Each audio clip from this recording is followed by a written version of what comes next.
교재 94쪽에 정렬과 부분합. 정렬과 부분합이라는 말이 나오고요.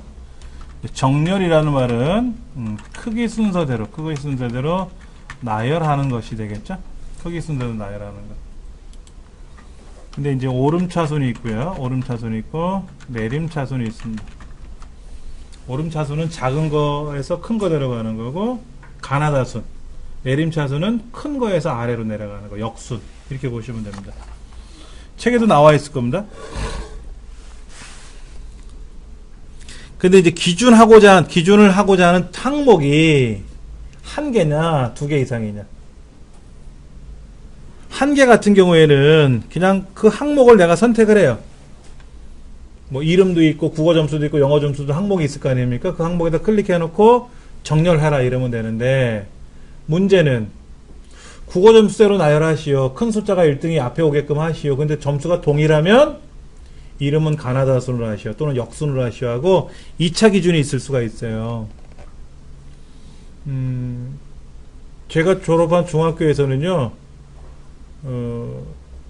전체 순위를 매길 때, 전교 1등, 2등, 3등을 매길 때, 좀, 제 기억으로는 좀 이상한 게 있었어요. 그때는 이상한 걸 못 느꼈는데, 일단 총점이 높아야 되겠죠? 총점이 높으면 1등이에요. 근데, 동일한 총점이 있을 수 있지 않습니까? 그러면, 나이 어린 학생이, 생년월일이 어린 학생이 전교 1등을 하더라고요.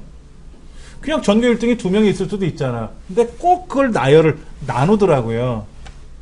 그러니까 이제 학부모들이 생년월일이 빠르면, 느리면 이런 거 있지 않습니까? 그러면 그것도 이제 문제가 됐는지, 어느 때는 또 총점이 똑같으면, 뭐, 도덕 점수가 높은 사람이 1등, 뭐 이렇게 한다든지, 또 그래 똑같으면 국사 점수가 높은 사람이 1등 한다든지, 이렇게 꼭 1, 2, 3등을 나누더라고요. 올림픽도 그랬어요, 올림픽도. 경기를 해가지고 점수가 또 동일하면은, 그 중에 뭐 어쩌고저쩌고 따져가지고 누가 금메달, 은메달 이렇게 하는데, 지금은 어떻게 해요? 점수가 동일하면 다 금메달 주고 은메달 주고 다 그렇게 하지 않습니까? 그렇게 바뀌는 거죠. 바뀌는 게. 근데 이제 우리가 공부를 할 때 정렬이라고 하는 것은 이름 순서대로 나열하시오. 그러면 강감찬이 앞에 오고 홍길동이 뒤에 오게끔 하는 거고, 역순으로 하시오. 그럼 그 반대로 하는 거고, 이런 거는 우리가 알겠고요. 예. 그런데 이제 문제는 가나다 순만 돼 있는 게 아니라, 가나다라만 들어있는 게 아니라 우리말, 숫자, 영문, 특수기호 이런 것들이 있을 수 있지 않습니까? 교재 보시면 중간에 숫자가 제일 값이 작아요. 숫자. 그러니까 예를 들어서 A, B, C, D라는 글자와 123이라는 숫자가 있다. 그러면 글자가 커요. 숫자가 작아요. 어떤 숫자보다 글자가 커요. 근데 글자와 숫자가 겹치면 A1하고 A2하고, 그때는 같은 A니까 A1이 더 A2보다 앞에 오겠지. 그때는 뭐 우리가 상식선에서 해결하시면 되고. 근데 이제 특수문자가 끼면 어떻게 되느냐? 특수문자가 숫자 다음에 특수문자, 그 다음에 이제 영문자 다음에 우리말. 그 다음에 제일 끝에 빈칸은 생략합니다. 빈칸은 예외에 다 빠져요. 그러니까 빈칸이 제일 뒤에 있으면 거꾸로 하면 어떻게 되느냐? 아니에요. 빈칸은 무조건 생략하고 계산에 포함시키지 않습니다. 그래서 데이터를 쭉 가나다 순으로 나열해, 가나다 순 보여요. 다음 데이터 중에서 역순으로 정렬을 하면 어떤 게 제일 앞에 오느냐? 당연히 뭐예요? 우리말이 먼저 와야 되겠지? 그 다음에 영문이 와야 되고 숫자가 와야 되고. 그런데 이제 문제는 오류 값이 났어요. 오류 값. 오류가 발생할 수 있지 않습니까? 그 오류가 먼저 온다. 오류가 그러니까 값이 큰 거예요. 순서대로 나열하면 끝에 오니까 역순으로 하면 먼저 온다는 거죠. 지금 드림파크라는 파일이 있어요. 한번 열어볼게요.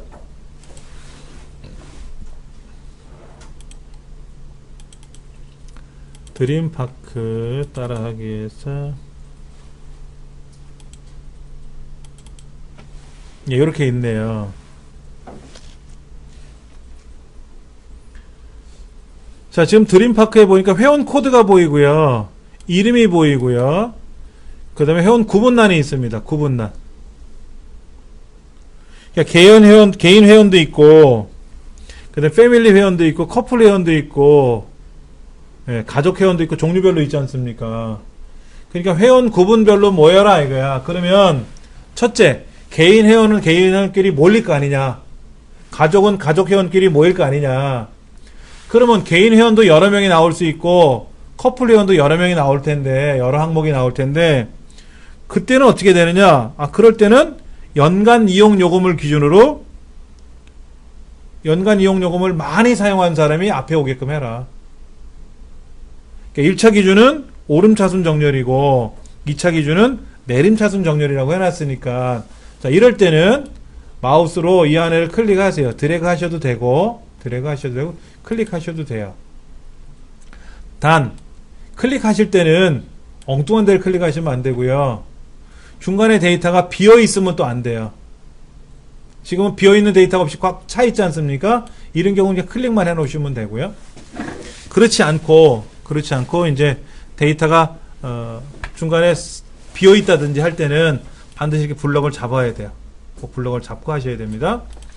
자, 데이터 탭에 가서 정렬이라고 있네요. 정렬 필터 그룹에 있는 정렬 누르시면 됩니다. 그러니까 항목 아무데나 가서 정렬 누르시면은 첫째 기준이 뭡니까? 물어요. 정렬 기준 첫 번째가 뭡니까? 책에 뭐라고 되어 있냐면 회원 구분. 그래서 회원 구분을 선택하는 겁니다. 근데 그것도 오름차순이라고 써 있으니까 오름차순을 두시면 되고요. 그러면 같은 개인 회원이나 패밀리 회원 같은 아까 뭐라 그랬죠? 연간 이용금을 많이 낸 사람 순서대로 한다 그랬잖아요. 그럼 기준 추가. 두 번째 기준은 뭐다? 회원 연간 이용요금. 이때는 오름차순이 아니라 뭐다? 내림차순이다 이거죠. 내림차순.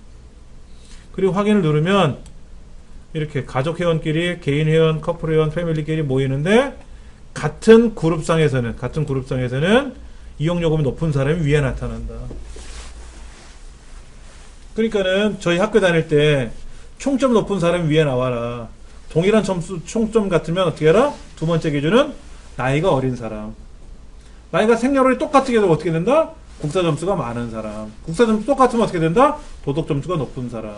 그래도 똑같으면 그때 선생님이 봐서 이쁘면 1등 시켜주겠지.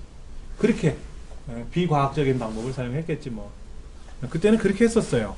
뭔가 저는 아직도 그 첫 번째는 올라가 본 적이 없어서 모르겠는데 하여튼 이렇게 정렬을 하는 겁니다. 정렬 시험 문제에는 뭐가 나오냐면은 순서가 뭐냐. 숫자가 앞에 오고 그 다음에 특수기호, 그 다음에 영문, 우리말, 그 다음에 논리값, 오류 이렇게 나간다. 이걸 꼭 기억을 하셔야 되고요. 그런데 지금 우리가 94쪽에서 배우는 내용은 정렬과 부분합이라는 걸 배우고 있어요. 그러면 정렬과 부분합의 두 개 상관관계는 뭐냐 이거지. 부분합은 옆에다가 메모해 주세요. 가로 열고 그룹별 계산이라고 이렇게 메모해 주세요. 지금 여기에 정렬과 부분합이 나와 있는데 부분합은 그룹별 계산하는 거예요. 그러니까 부분적인 합계를 계산하는 게 아니라 그 부분이라는 게 그룹이고요. 합이라는 건 계산한다는 뜻이에요. 지금처럼 보시면 가족 회원끼리 모였고 개인 회원끼리 모였잖아요. 커플 회원끼리 모였고 패밀리끼리 모였지 않습니까? 그러면 가족 회원 건수가 몇 건이고 2개. 개인 회원은 2, 커플 회원도 2이지 않습니까? 그러면 가족 회원은 연간 요금이 평균이 얼마가 나오고 개인 회원은 평균이 얼마 나오고 커플 회원은 평균이 얼마인지 나올 거 아닙니까? 그룹별로 모아놔야지 가족 회원이 위에 하나 있고 아래에 있으면 흩어져 있으니까 분석을 못 할 거 아니에요. 그래서 부분합을 하기 전에는 반드시 정렬이라는 걸 해주고 한다. 우리 컴퓨터 시험에 부분합을 계산하기 전에 반드시 정렬을 한다. 시험에 나오는 거니까 기억을 하셔야 됩니다.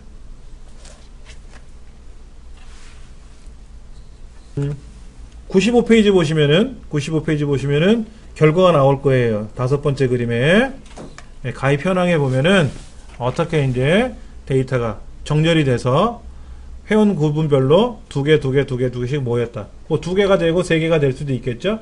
그룹에 따라서. 자, 이제 부분합을 계산해 볼 겁니다. 특정한 필드를 기준으로 분류하고, 특정한 필드를 기준으로 분류한다는 말은 뭐예요? 회원 구분별로 정렬을 하고, 그럼 회원 구분끼리, 가족 회원끼리, 뭐 패밀리는 패밀리끼리 다시 모일 거 아닙니까? 그렇게 분류해 놓고 나서 그 분류별로 필요한 계산을 하자 이거죠.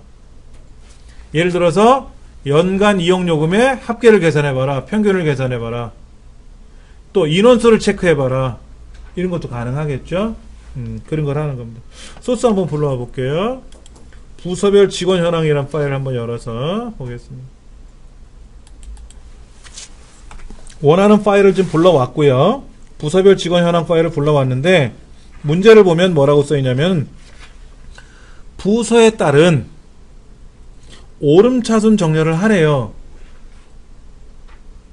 지금 95페이지 밑에 2번째 줄에 써있어요. 그렇죠?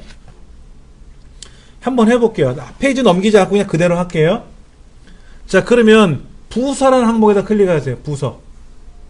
부서라는 글자가 있는 동네 있지 않습니까? 그 동네에다 클릭해놓고 정렬을 하는 거예요. 이때 정렬에 가서 하시지 말고 그 왼쪽에 보시면 기역에서 히읗 오름차순 정렬이라는 아이콘이 있습니다. 그냥 누르시면 부서별을 기준으로 정렬을 하는 겁니다. 오름차순에서 만약에 내림차순하면 뭐예요? 히읗에서 기역. 그래서 기획부가 앞에 오고 영업부가 그래서 회계부가 뒤에 온다는 거죠. 이렇게 정렬한 후 부분합 갑니다. 오른쪽 끄트머리 부분합. 데이터 탭에 있는 저 끝에 오른쪽에 부분합이 있을 겁니다. 그렇죠? 누르시면 부분합을 하겠습니다. 그룹할 항목이 뭡니까? 물어요. 아까 우리 부서별로 정렬했죠? 그게 그룹할 항목이에요. 그룹할 항목이. 부서별로 정렬한 이유는 뭐예요? 기획이면 기획, 영업은 영업끼리 모으려고 그러는 거죠. 모아놔야 그룹별 계산할 거 아닙니까? 부분합이 그룹별 계산이라 그랬으니까 그룹할 항목은 부서다 하는 거죠. 자, 그 다음 첫 번째 연령과 연령이 어디 있죠? 그렇죠? 급여 2가지가 있네요. 그렇죠? 체크하고 합계가 아닌 뭐로? 평균으로 바꾸래요. 사용할 함수가 평균이래. 합계가 아니라. 확인하셨어요? 네. 자, 근데 여기 함수를 보시면 합계, 평균, 개수, 최대값, 최소값, 곱, 숫자 개수, 표준 편차, 분산 이런 거 나오죠. 합계, 개수, 평균, 최대값, 최소값, 곱, 개수, 뭐 여기 숫자 개수, 표준 편차, 분산 이런 거 나오지 않습니까? 그럼 예를 들어서 시험에 이렇게 나올 수 있어요. 부분합에서 사용할 수 없는 함수가 뭘까요? 이렇게 나와요. 합계, 평균, 개수, 최대값, 최소값 많이 쓰는 거잖아요. 우리가 상식적으로 알 수 있는 거. 이런 거는 다 돼요. 어느 기능도. 근데 거기에 이상한 무슨 기능이 된다 안 된다를 물어볼 수 있거든. 그럼 이제 보통 수검자들은 뭐라면 맞아 아마 있을 거야. 없는데 모르니까 아마 있을 거야 하고 찍어요. 그럼 틀리는 거예요. 엑셀은요 굉장히 어려운 거를 계산하는 프로그램이 아니고요. 보편화된 것만 계산합니다. 보편화된 것. 예를 들어서 여기에 있는 루트 값을 계산하라. 제곱권을 뭐하러 계산할 거냐고. 우리가 합계 평균 계산하는 것도 복잡한데 그렇잖아요. 그러니까 제곱권을 구하라 이런 거는 함수 안에 없지 않습니까? 많이 알고 있는 합계, 개수, 평균, 최대값, 최소값 뭐 표준 편차 분산은 떠나서 최대값, 합계, 개수, 평균, 최대값, 최소값 5가지 함수예요. 기본 함수. 이런 거 외에 또 몇 가지가 있는데 그거 말고 이상한 게 나오면 그건 답이다. 이렇게 보시면 됩니다. 자, 평균을 선택해 놓고 확인 누르면 이렇게 나오죠. 보세요. 지금 뭐라고 써 있냐면은 연령의 평균은 얼마고 뭐에? 기획팀에 기획팀의 연령의 평균은 얼마고, 영업부는 연령의 평균이 얼마고, 제품은, 총무는, 회계는, 전체는. 회계팀은 나이가 많아요. 그런 것 같지 않나요? 자, 왼쪽에 보시면 1, 2, 3이라는 숫자가 보이네요. 왼쪽에. 그 2번 눌러보세요. 2번. 1번 눌러보세요. 1번. 1번은 뭐예요? 전체만 나와요. 3번 누르면 낱개별로 나오고요. 2번 누르면 그룹별로 나오죠. 그럼 사장님이 딱 보시고 뭐라 그래요? 우와, 영업부가 역시 젊어. 패기가 있네. 회계팀은 관록이 있어. 벌써 이렇게 나올 수 있지 않습니까? 근데 만약에 거꾸로 회계팀 평균 연령이 28.5고 영업팀 평균 연령이 27세라고 생각해 보세요. 저 39세라고 생각해 보세요. 영업팀이 39세가 나와봐. 뭐 연령이 나이가 많아도 영업은 하지만 영업팀 평균이 예를 들어서 45세. 뭐 그다음에 뭐 개발팀 연령이 뭐 20세. 개발팀이 20세면 너무 모르잖아. 그런 거를 이제 제가 단편적으로 보여드리는 겁니다. 그 다음에 회계팀이 어때요? 회계팀이 급여를 많이 받아가죠. 영업팀 보세요. 벌어 먹여 살린다고 종일 떼다내는데 급여가 작지 않습니까? 여러분이 사장님이라도 문제가 있는 거지 이거는. 야, 이번에 영업팀 왜 이렇게 급여가 작아 평균이? 또 개별적으로 열어봐야지. 그러네. 다 작네. 회계팀은 많이 받는 사람도 있고 적게 받는 사람도 있지만 지금 영업팀은 어때요? 둘 다 적게 받잖아요. 그렇죠? 그럼 이거를 조치를 취해줘야지. 사기가 오르지. 그러려고 부분합을 계산하는 거예요. 통계 내는 거죠. 통계. 96쪽을 한번 볼게요. 다시 부분합에 가서 원데이터에 가셔서 부분합을 또 클릭하시면 이렇게 모두 제거 이렇게 하실 수가 있어요. 모두 제거. 그 왼쪽에 그룹별로 계산이 쫙 돼 있지 않습니까? 이렇게 되어 있는 거를 부분합에 가서 모두 제거 누르면 원데이터로 돌아온다고. 자, 96쪽에 뭐라고 써 있냐면 2의 세 번째 셀에 클릭하고 그랬어요. 2의 세 번째가 아니라 2의 네 번째, 2의 다섯 번째 클릭하셔도 돼요. 자, 부서라고 적혀있는 글자가 있는 동네에다 클릭하시면 된다고. 그리고 오름차순하면 되죠. 오름차순하면 되겠지. 그러면 가나다순에 의해서 기획이 앞에 오고 회계가 뒤에 오겠지. 그 이후에 이제 뭐를 해야 돼요? 부분합에 가서 작업을 해야지. 자, 정렬은 되어 있으니까 다시 부분합. 이때 그룹화 항목은 최초 성명이었었어. 제일 앞에 있는 항목 성명이었었는데 부서별로 정렬을 한 이유가 그 부서별로 그룹화 하려고 한 거기 때문에 당연히 그룹화 항목은 부서가 되겠다라는 거죠. 그리고 연령과 급여 두 가지 항목에 대해서 합계를 구하는 게 아니라 평균을 구해야 되니까 급여액 맨 마지막에 있는 숫자 항목은 선택이 돼요. 무조건. 그 다음에 연령 추가하고요. 그 다음에 합계가 아니라 평균이라 그랬으니까 평균 바꿔주고 확인 눌러주면 답이 착 나오더라 이거죠. 이게 부분합이고 실기시험은 이렇게만 하시면 돼요. 그게 끝이니까는. 근데 평균 하나만 계산하지 않고요. 최대값도 계산해요. 평균도 계산하고 합계도 계산하고. 예를 들어서 연령은 평균을 계산하고 급여액은 최대값을 구하고 이렇게 할 수도 있어요. 두 번 계산해요. 두 번. 시험.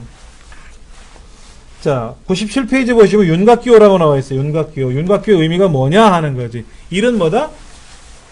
전체를 통틀어서 평균을 합계를 보는 계산을 하는 거죠. 전체. 3번은 뭐다?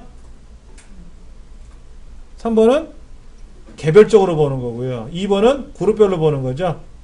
다시 한번 해볼게요. 부분합에 가서 급여액은 뺄게요. 그 연령과 급여액이라고 체크되어 있었는데 급여액은 빼고 연령 하나만 가지고 평균을 할 거예요. 그대로 확인. 그럼 급여액에 대한 평균은 어떻게 될까요? 빠지겠죠. 당연히 빠지겠지. 다시 부분합. 이번에는 연령을 빼고 급여액으로 바꾸시고요. 평균을 말고 최대값으로 바꾸세요. 아까는 연령에 대한 평균을 계산했어요. 이번에는 급여액에 대한 최대값을 계산할 겁니다. 이때 그냥 확인을 눌러버리면 아까 계산한, 방금 전에 계산했던 연령의 평균값이 사라져요. 왜? 새로운 값으로 바꿔치기 하라고 저기 체크가 되어 있었기 때문에 바뀌어요. 이렇게 바뀌어버린단 말이야. 그래서 우리가 원한 거는 그냥 연령의 평균을 하나 그대로 두고, 평균을 두고, 급여액에 대한 최대값을 추가할 거란 말이에요. 추가. 그때는 새로운 값으로 대치라는 걸 해제하세요. 새로운 값으로 대치라고 하는 거를 해제해 주시고 확인을 누르면 아까 연령의 평균에다가 급여액의 최대값이 추가가 돼요. 해보시면.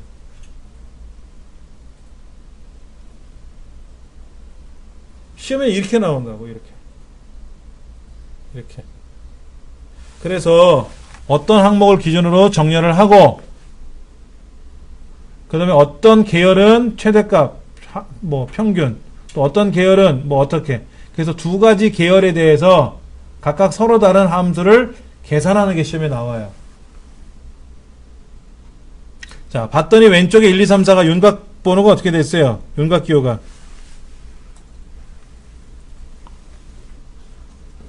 윤곽 기호가 늘어났어요. 아까는 3이었는데 지금은 4가 됐죠. 만약에 제가 여기다가 부분합에 따라서 또 다른 거를 대치하는 거 해제하고 또 넣을 수도 있지 않습니까? 그럼 5가 나와요. 6이 되고 7이 되고. 그러면 이제 1은 전체고 마지막에 있는 4는 개별인데 2번과 3번은 그룹은 그룹이죠. 근데 앞그룹이냐 뒷그룹이냐 이거지. 2번은 뭐다? 개별 그룹. 3번은 뭐다? 낱개 그룹. 그룹이 좀 달라요. 그렇죠? 그러니까 4번은 개별이고 1번은 전체니까 2번은 뭐예요? 전체별로 가겠지. 그리고 3번은 좀 더 세밀하게 된 아까 추가된 함수까지. 근데 함수가 뭐부터 계산했어요? 우리가 평균 먼저 계산했죠. 나중에 최대값 했지 않습니까? 그럼 먼저 계산한 게 어디 있나 보세요. 위에 있어요? 아래에 있어요? 최대값, 평균 순서가 최대값하고 평균 순서로 나오잖아요. 먼저 계산하는 게 평균이었으니까, 그렇죠? 근데 얘가 밑으로 내려가요. 밑으로 내려가고 나중에 계산한 최대값이 위에 올라와요. 위에. 근데 우리 시험에는 어떻게 하냐면 최대값이 위에 있던 평균이 위에 있던 상관은 없어요. 어느 것부터 해도. 그런데 기획에 대한 예를 들어서 급여액의 최대값을 계산하시오 했는데 주책맞게 연령의 최대값을 계산하면 안 되겠죠. 엉뚱한 거 계산하면 안 되지. 근데 평균을 먼저 계산하든 최대값을 먼저 계산하든 상관은 없다. 뭐부터 해도 상관없다.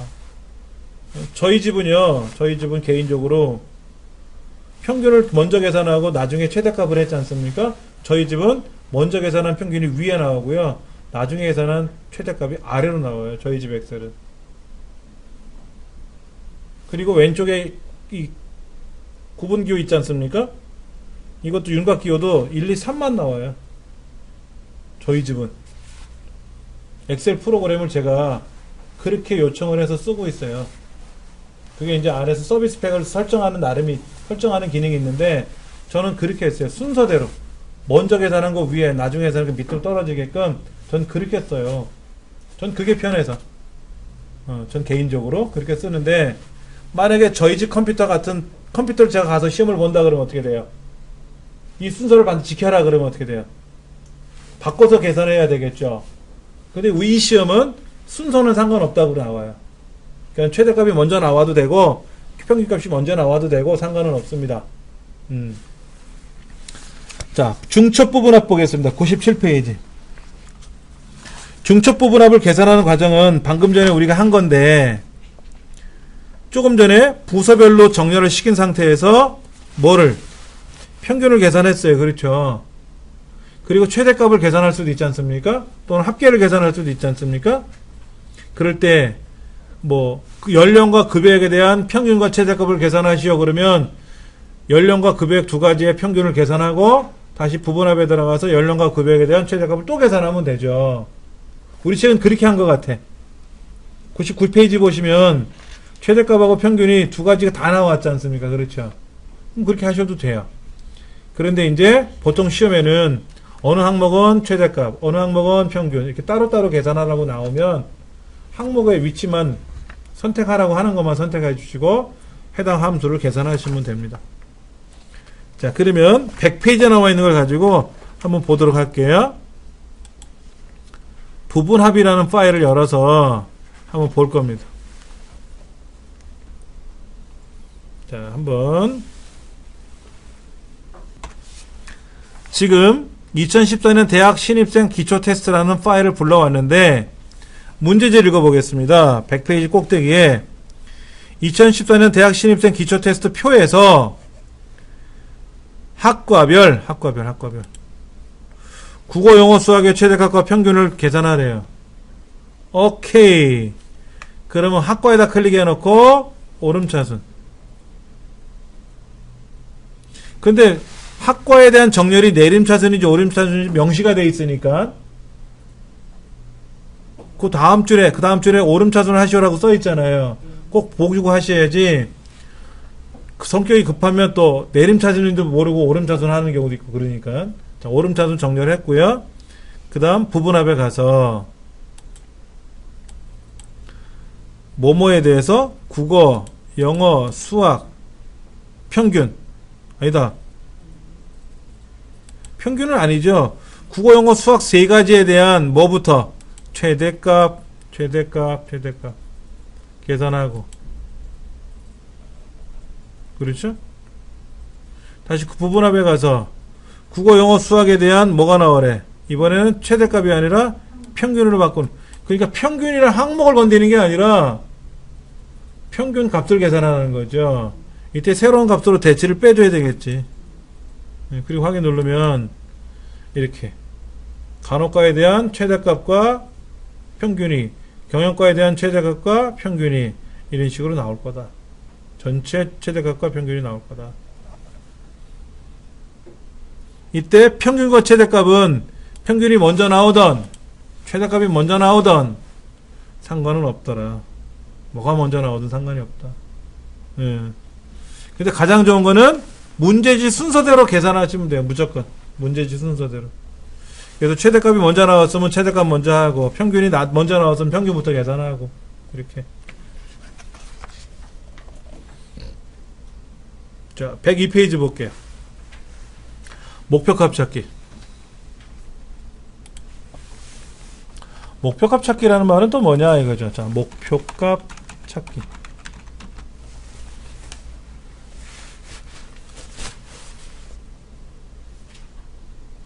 우리 책의 102페이지 보니까 주택융자금 계산에 한 문제가 나와 있는데 이런 겁니다. 은행 가서 대출을 받으려고 그래요. 대출을 받으면 되는데 1억을 대출을 받으려고 그래. 1억. 대출 금액 1억. 그러면 이자가 있죠. 이율이 있고 기간이 있단 말이에요. 그럼 이제 월 이제 납입액이 나오겠죠. 매달 갚아야 되지 않습니까? 상환액. 납입액이 아니라 상환액이라고 봐야 되겠네. 네, 상환액. 예. 그런데 이거예요. 이 사람이 딱 계산을 해봤는데 매달 50만원씩만 낼 수 있대. 처음에는 이율이 예를 들어서 4.5%래요. 4.5%. 기간은 360개월. 360개월이면 몇 년이죠? 30년인가요? 1년이 12달이니까 360개월 동안 상환할 수 있겠대. 그래서 금액이 예를 들어서 금액이 57만원이 나왔다고 가정해보세요. 57만원. 그랬더니 이 대출 받고자 하는 사람이 하는 말이 57만원을 못 내요. 제가 50만원씩만 낼게요. 그럼 방법이 뭐예요? 기간을 늘려야지 뭐. 기간을 늘리는 수밖에 없죠. 그럼 기간을 조정해 봐야지. 기간을. 내가 결과를 얻은 거는 57만원 상환액이 나왔는데 거꾸로 다른 거를 바꾸고 싶은 거야. 다른 걸 바꾸는 거야. 이런 것도 있어요. 국어, 영어, 수학 시험을 봤어요.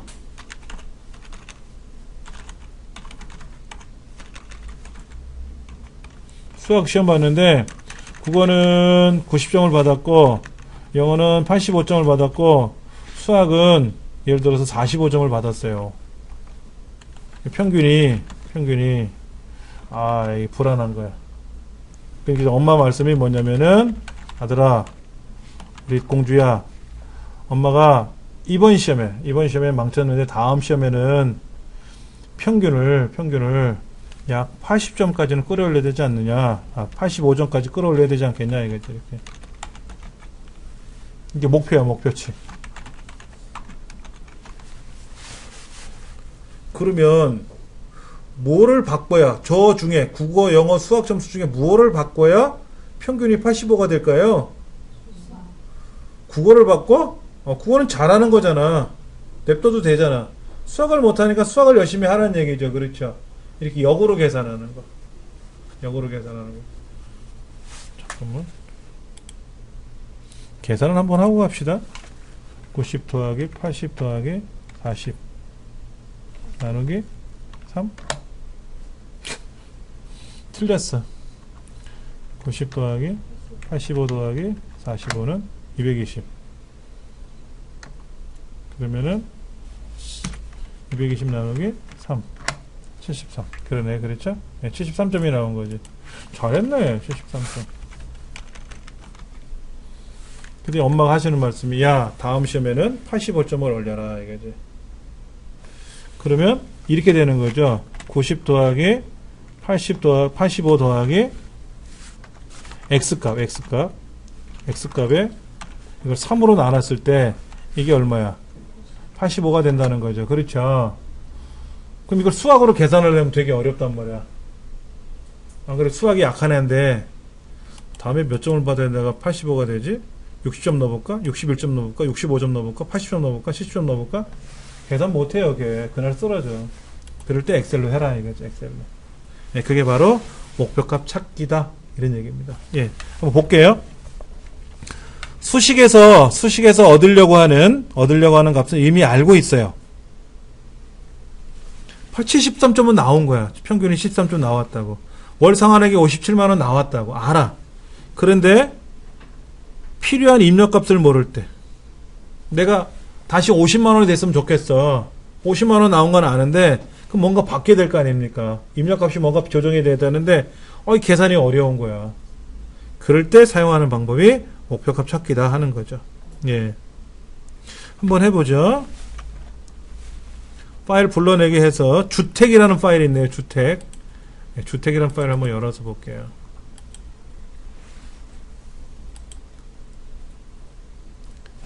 지금 보면은 이렇게 나왔습니다. 문제가 2억 5천만 원을 대출 받나 봐요. 하여튼 전체 1억을 대출 받는 거예요.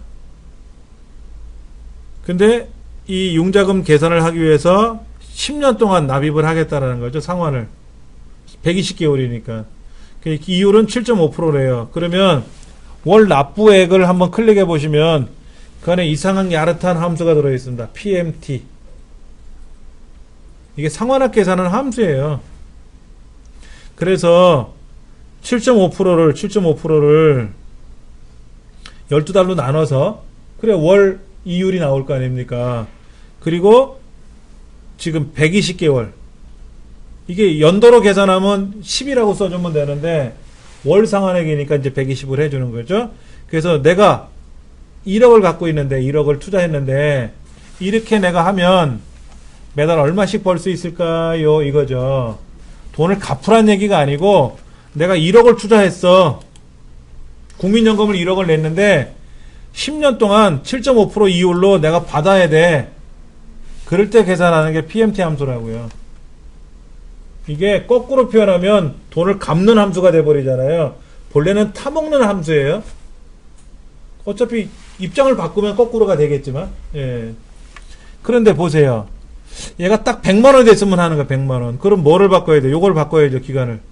금액을 바꿀 수는 없잖아. 금액은 못 바꾸니까 120개월을 만약에 130개월로 하면 140개월로 하면 150개월로 하면 160개월로 하면 155개월로 하면 156개월로 하면, 157개월로 하면, 158개월로 하면, 그럼 157.5개월로, 어려운 거야. 어렵지 않습니까, 지금? 딱 못 맞추거든요. 100만원 딱 맞추기가 굉장히 어려워요. 그거를 한번 맞춰보자, 이거죠. 자, 아무데나 클릭하셔도 되지만, 그 수식이 들어있는 데를 클릭하시면 편해요. 여기다 클릭하시고, 가상 분석에 가서, 데이터 탭에 있는 가상 분석에 가서, 목표값 찾기를 클릭하세요. 되게 쉽습니다. 제가 말을 많이 해서 그렇지, 목표값 찾기를 누르시면 됩니다. 그러면 수식이 어딨냐 물어요. 제가 수식을 클릭하고 시작했죠? 넘어가시면 돼요. 그러면 그 수식에 의한 값이 얼마가 됐으면 좋겠네요. 100만원. 100만원.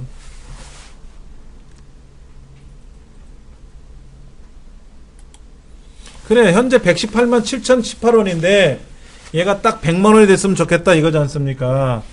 그럼 뭔가는 바꿔치기 해야 된다 그랬잖아요. 그 바꿀 셀에다 클릭해 놓고 뭐를 이유를 못 바꾸니까 기간을 바꿔야지 뭐.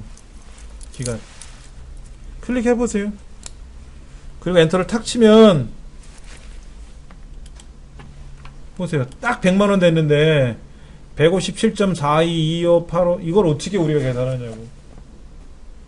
절대로 못하지 않습니까? 이렇게 하는 게 목표값 찾기예요. 되게 수월하죠. 그렇죠. 그러니까 지금은 연습이니까 그런데 얘가 빠르면 어떨까? 클릭 다시 보세요. 여기다 해놓고 가상분석 목표값 찾기에 가서 100만원 그 다음에 바꿀 셀에 가서 이거 클릭하고 엔터 확인. 몇 초 걸렸어요? 5초? 길어도 10초? 여러분 연습하시면 여러분 아무리 늦어도 10초 안에 다 답 나와요. 이거는 되게 수월한 함수라고.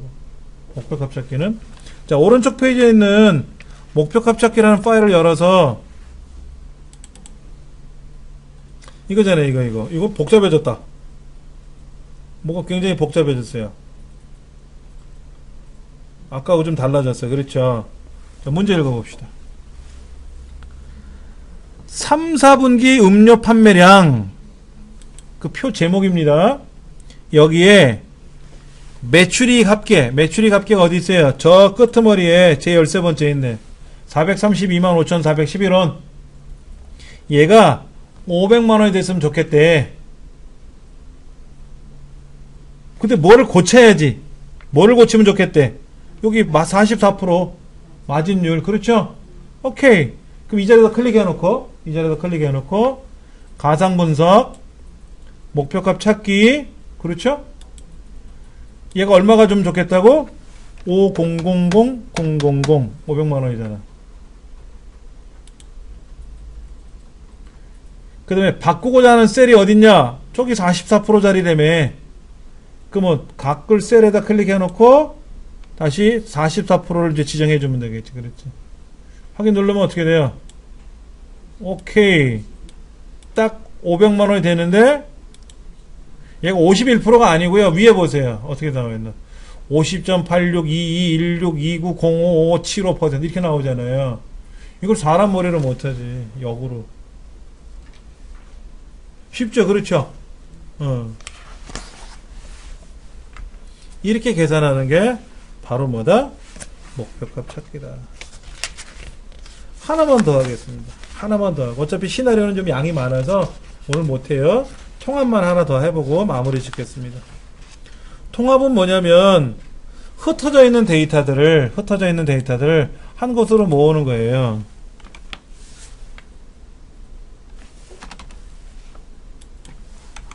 데이터 통합은 여기 저기에 흩어져 있는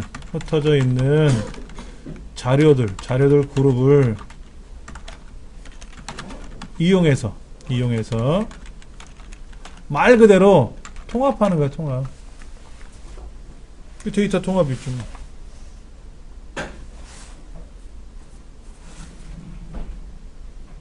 1, 4분기 현황, 2, 4분기 현황, 3, 4분기 현황, 4, 4분기 현황이 다 있는데 4개 시트별로 나눠져 있단 말이에요. 이거를 한 대 모으면 그해 매출 결과가 나올 거 아닙니까?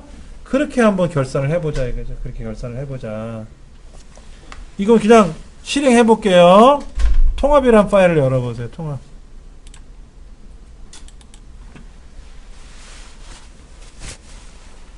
통합 문제도 어려운 건 어려워요. 어려운 건 어려운데 쉬운 건 쉽고. 자, 지금 보세요. 1구역과 2구역에 아이스크림 품목이 있는데 아이스크림 품목이 똑같아도 되고요. 서로 흩어져 있어도 상관없어요. 어디는 있고 어디는 없어도 상관없어요. 자, 지금 판매 수량이 있고 판매 금액이 있는데 이쪽. 제가 이제 마우스로 색깔을 한번 칠해놓고 시작할게요. 이 동네 이렇게 저처럼 블럭을 잡으세요. 이렇게 블럭을 잡고 시작하는 거예요. 그리고 데이터에 가서 통합. 합계 계산하래요? 뭐 계산하래요?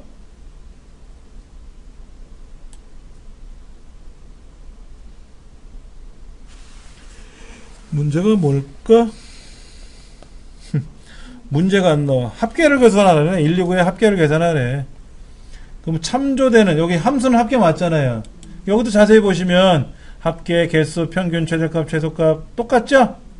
아까 뭐랑 같아? 부분하고 같잖아요. 그렇죠? 자, 참조. 자, 1구역에 있는 1구역이란 글자는 필요 없어요. 품목, 판매 수량, 판매 금액 이렇게 추가. 2구역도 쭉 추가. 만약에 3, 4구역, 4, 4구역, 5, 6구역 1, 4분기, 2, 4분기, 3, 4분기 있으면 다 드래그해서 추가 해주시면 돼요. 그리고 요거 첫 번째 줄 판매 수량과 판매 금액에 대해서 분석하는 거죠. 왼쪽 열 아이스크림 품목 명칭에 따라서 분석하는 거죠. 꼭 두 가지 체크하셔야 돼요. 원본 데이터 연결은 안 먹습니다. 이거는 백날 해봤자 에러 나니까 하지 마세요. 안 하시는 게 좋은 거죠. 자, 첫 행 왼쪽 열 선택하고 확인 누르면 나옵니다.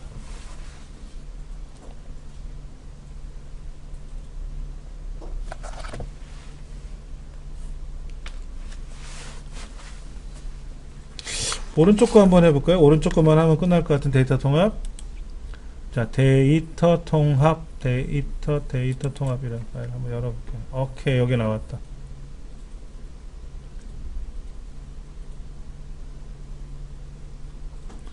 지금 여기 이렇게 밑에 보시면 이렇게 제가 색깔을 역시 다르게 보여드릴게요. 지금 노트북, 카메라, PMP, 타이틀, 내비게이션이라는 이 5가지 항목에 대해서만 현황을 통계를 낼 거예요. 근데 여기 보세요. 1, 4분기 때는 화장품도 팔고 타이틀도 팔고 레고도 팔았어. 그리고 판매 수량도 총액도 있고 입금도 있는데 이 순서가 예를 들어서 보세요. 이렇게 순서가 달라 있어도 상관없어요. 이 부분이